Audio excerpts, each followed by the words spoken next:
പ്രിയപ്പെട്ട സുഹൃത്തുക്കളെ, ഇന്ത്യൻ പാർലമെന്റിലെ പ്രതിപക്ഷ നേതാവായിട്ടുള്ള രാഹുൽ ഗാന്ധി ബീഹാറിലെ അടിത്തട്ടിലുള്ള ജനങ്ങളെ ആകെ ഇളക്കി മറിച്ചുകൊണ്ട് കഴിഞ്ഞ 17 മുതൽ ബീഹാറിലെ ഏറ്റവും പ്രധാനപ്പെട്ട പാർട്ടികളിലൊന്നായ RJDയുടെ നേതാവായിട്ട് തേജസ്വി യാദവുമായി ചേർന്ന് നടത്തിയ ആ ഉജ്ജ്വലമായിട്ടുള്ള പദയാത്ര ഇക്കഴിഞ്ഞ ദിവസം പാറ്റ്നയിൽ ലക്ഷക്കണക്കിന് ആളുകൾ പങ്കെടുത്ത സമാപന യോഗത്തോടുകൂടി അവസാനിച്ചു. അതിനെ തുടർന്ന് ഈ വോട്ട് കൊള്ള നടത്തിയതിൻ്റെ വിശദാംശങ്ങൾ മറ്റ് സംസ്ഥാനങ്ങളിലെ ജനങ്ങളുമായി സംബന്ധിക്കുന്നതിനെ കുറിച്ചിട്ടുള്ള ആലോചനകൾ നടത്തും എന്ന് രാഹുൽ ഗാന്ധി അവിടെ പ്രഖ്യാപിക്കുകയുണ്ടായി. സുഹൃത്തുക്കളെ, ഇന്ത്യയിലെ പ്രതിപക്ഷ മുന്നണിയുടെ ഭാഗമായിട്ടാണ് അവിടെ ബീഹാറിൽ ഈ ജാഥ നടന്നത് എന്ന് നമുക്കറിയാം. ഞാനിതിനു മുമ്പ് സൂചിപ്പിച്ചിട്ടുണ്ട്, ഇന്ത്യ മുന്നണി എന്ന് പറഞ്ഞ മുന്നണിയാണ് 2024 തെരഞ്ഞെടുപ്പിൽ മത്സരിച്ചത്. ആ മത്സരിച്ച് 100 സീറ്റിൽ കൂടുതൽ അവർക്ക് ലഭിച്ചുവെങ്കിലും കഴിഞ്ഞ ഒരു വർഷത്തിലധികം കാലത്തെ പ്രവർത്തനം എടുത്തു നോക്കിയാൽ ഇന്ത്യ മുന്നണിയുടെ പ്രവർത്തനം ഏതാണ്ട് മരവിച്ചു നിൽക്കുകയായിരുന്നു. ഏതാണ്ട് വലിയ തോതിൽ നിർജീവമായിരുന്നു ഇന്ത്യ മുന്നണിയുടെ പ്രവർത്തനം. രാഹുൽ ഗാന്ധിയുടെ പ്രവർത്തനം തന്നെ വളരെ നിർജീവമാണ് എന്നുള്ള നിലയിലുള്ള വലിയ വിമർശനങ്ങൾ ഇന്ത്യ മുന്നണിക്കകത്തു നിന്ന് ഉയർന്നു വന്നു. പ്രതിപക്ഷ നേതാവ് എന്നുള്ള നിലയിൽ രാഹുൽ ഗാന്ധിയുടെ പ്രവർത്തനം പാർലമെന്റിനകത്ത് മാത്രം ഒതുങ്ങിപ്പോകുന്നു എന്നുള്ള വിമർശനം ഉയർന്നു വന്നു. കഴിഞ്ഞ ഒരു വർഷക്കാലമായി മോദി സർക്കാരിനെതിരെ യാതൊന്നും പ്രതിപക്ഷത്തിന് ചെയ്യാൻ കഴിയുന്നില്ല എന്നുള്ള അഭിപ്രായം ഉയർന്നു വന്നു.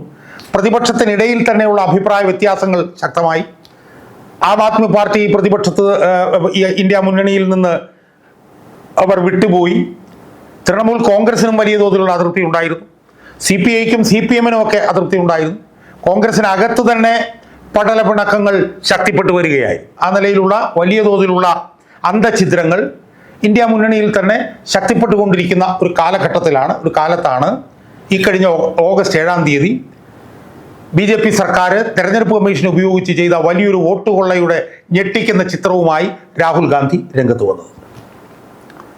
കർണാടകത്തിലെ ബാംഗ്ലൂർ സെൻട്രൽ എന്ന് പറയുന്ന ലോക്സഭാ മണ്ഡലത്തിലെ യശ്വന്ത്പുര എന്ന് പറഞ്ഞ നിയമസഭാ മണ്ഡലത്തിൽ തെരഞ്ഞെടുപ്പ് കമ്മീഷൻ ഉപയോഗിച്ചുകൊണ്ട് BJP നടത്തിയിട്ടുള്ള വോട്ട് കൊള്ളയുടെ ഞെട്ടിക്കുന്ന ചിത്രങ്ങൾ, കണക്കുകൾ ഉപയോഗിച്ചുകൊണ്ട്, തെരഞ്ഞെടുപ്പ് കമ്മീഷന്റെ സ്ഥിതിവിവര കണക്കുകൾ തന്നെ ഉപയോഗിച്ചുകൊണ്ട് രാഹുൽ ഗാന്ധി ഓഗസ്റ്റ് 7-ന് നടത്തിയിട്ടുള്ള ഒരു പത്രസമ്മേളനം വലിയ തോതിൽ ഈ പറഞ്ഞ പോലെ ഇന്ത്യ മുന്നണിയെ ഈ പറഞ്ഞ പോലെ ഗാൽവനൈസ് ചെയ്തു എന്ന് പറയുന്നതായിരിക്കും ശരി.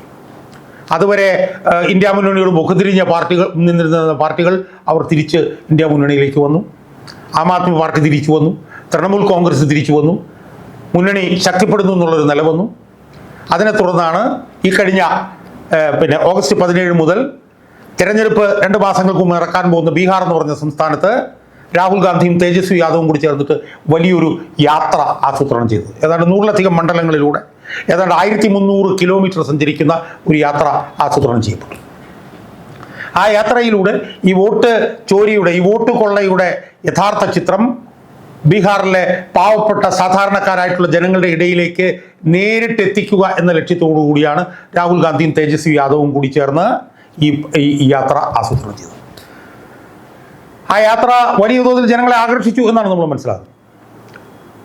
ബീഹാറിലെ ഏറ്റവും പ്രധാനപ്പെട്ട ഒരു ജാതി വിഭാഗമായിട്ടുള്ള യാദവന്മാർ, അവരാണ് നിതീഷ് കുമാറിനെ ഒക്കെ അവരധികാരത്തിലെത്തിയത്. അവർ പതിറ്റാണ്ടുകളായി ലല്ലു പ്രസാദ് യാദവിൻ്റെ RJDയുടെ ഒപ്പമായിരുന്നെങ്കിൽ യാദവന്മാർ വലിയ തോതിൽ ലല്ലു പ്രസാദ് യാദവിനെ തേജസ്വി യാദവിനെ ഒക്കെ വിട്ട് BJPയുടെ നിതീഷ് കുമാറിലേക്ക് ചേക്കേറുന്നതാണ് നമ്മൾ കണ്ടത്.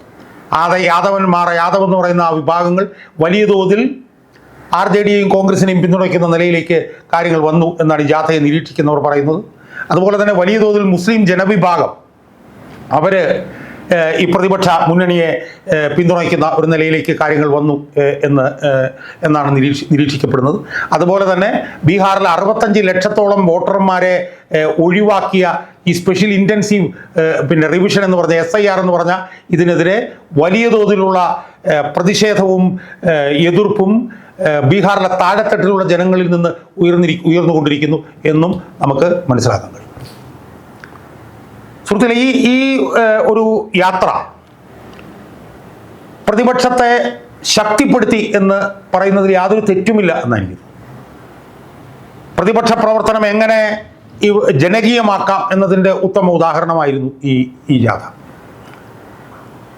ഈ ജാഥ പ്രതിപക്ഷത്തെ എല്ലാ പാർട്ടികളെയും ഒരുമിച്ച് പ്രവർത്തിപ്പിക്കുന്നതിന് ഒരു ഗ്ലൂ ആയി മാറി എന്നാണ് ഈ ജാഥയെ നിരീക്ഷിച്ചവർ പറയുന്നത്.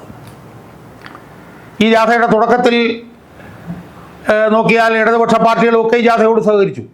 ഇടതുപക്ഷ പാർട്ടികൾ എന്ന് പറഞ്ഞാൽ ഇടതുപക്ഷ പാർട്ടികളുടെ ദേശീയ നേതാക്കന്മാർ. ഇപ്പോൾ CPM ദേശീയ നേതാവായിട്ടുള്ള MA ബേബി, CPIയുടെ നേതാക്കന്മാർ, അവരൊക്കെ അതിൽ പങ്കെടുത്തു.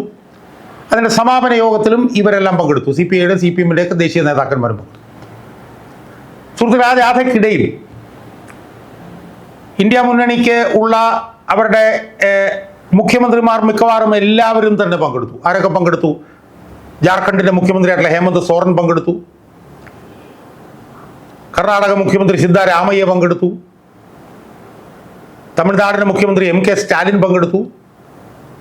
തൃണമൂൽ കോൺഗ്രസിൻ്റെ മുഖ്യമന്ത്രി മമതാ ബാനർജി പങ്കെടുത്തില്ലെങ്കിൽ പോലും അവരുടെ പ്രതിനിധി യൂസഫ് പത്താനെ ആ യോഗത്തിൽ അവരയച്ചു. പക്ഷേ അഖിലേന്ത്യാ തലത്തിൽ ഇന്ത്യ മുന്നണിയിൽ പ്രവർത്തിക്കുന്ന BJPക്കെതിരെ ശക്തിയുക്തം പോരാടുന്നുവെന്ന് പറയുന്ന CPM എന്ന് പറഞ്ഞ പാർട്ടിയുടെ മുഖ്യമന്ത്രിയായിട്ടുള്ള പിണറായി വിജയൻ ആ വോട്ട് ചോരി യാത്രയിൽ ഒരിടത്തും പങ്കെടുത്തില്ല എന്ന് മാത്രമല്ല,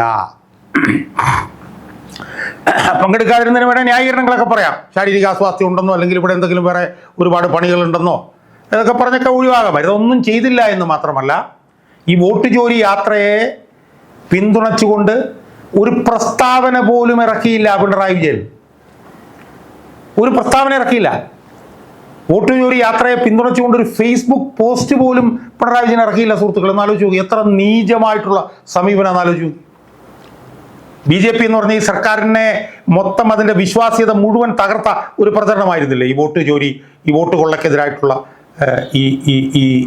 ഈ ക്യാമ്പയിൻ, ഈ പ്രചരണം. രാഹുൽ ഗാന്ധിയുടെ നേതൃത്വത്തിൽ നടന്ന ആ പ്രചരണം വലിയ പിന്തുണയല്ലേ പ്രതിപക്ഷത്തിന് അഖിലേന്ത്യാ തലത്തിൽ ഉണ്ടാക്കിയെടുത്തത്. രാഹുൽ ഗാന്ധി ഓഗസ്റ്റ് 7 നടത്തിയ പത്രസമ്മേളനത്തെ തുടർന്ന് രാഹുൽ ഗാന്ധിയുടെ ഗ്രാഫ് വലിയ തോതിൽ മുകളിലോട്ട് കയറുകയായിരുന്നു. വലിയ തോതിലുള്ള പിന്തുണയല്ലേ ഉണ്ടാക്കിയെടുത്തത്. ആ ഉണ്ടാക്കിയെടുത്ത പിന്തുണയിൽ നിന്ന് മാറി നിൽക്കാൻ CPIയുടെയും CPMൻ്റെയും ദേശീയ നേതാക്കന്മാർക്ക് പോലും കഴിഞ്ഞില്ല. MA ബേബിക്ക് പോലും കഴിഞ്ഞില്ല.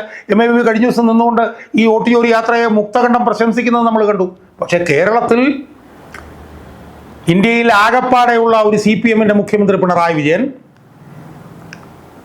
ഒരു വാക്ക്, ഒരക്ഷരം ഈ ജാഥയെക്കുറിച്ച് പറഞ്ഞില്ല എന്ന് പറയുമ്പോൾ അയാൾ ആരെയാണ് പിന്തുണയ്ക്കുന്നതെന്ന് നമ്മളൊന്ന് ആലോചിക്കണ്ടേ സുഹൃത്തുക്കളെ?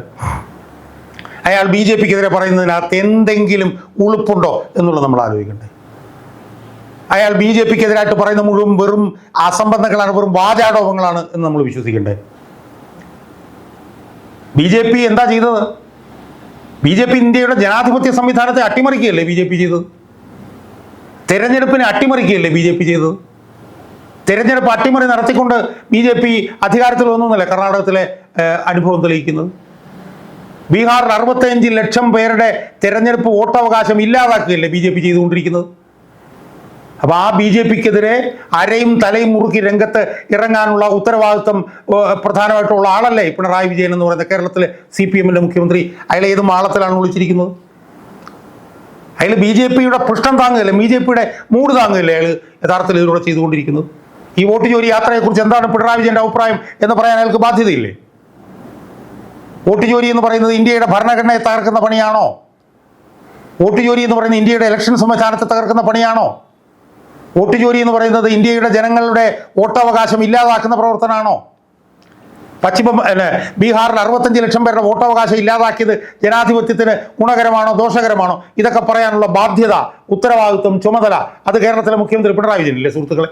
ഏത് മാളത്തിലാണ് അയാളുള്ളത്? അയാൾ എന്ത് ജനാധിപത്യം സംരക്ഷിക്കുമെന്നാണ് അയാൾ പറയുന്നത്? ജനാധിപത്യത്തിൻ്റെ എന്ത് സംരക്ഷകനാണെന്നാണ് പിണറായി വിജയൻ അവകാശപ്പെടുന്നത്? അതുകൊണ്ട് പിണറായി വിജയൻ്റെ ഈ അർത്ഥഗർഭമായിട്ടുള്ള മൗനം, അല്ലെങ്കിൽ പിണറായി വിജയൻ്റെ കുറ്റകരമായിട്ടുള്ള മൗനം യഥാർത്ഥത്തിൽ മോദിക്ക് ഏറ്റവും കൂടുതൽ ഗുണകരമായി വരികയാണ് എന്ന് നമ്മൾ കാണാൻ കഴിയും.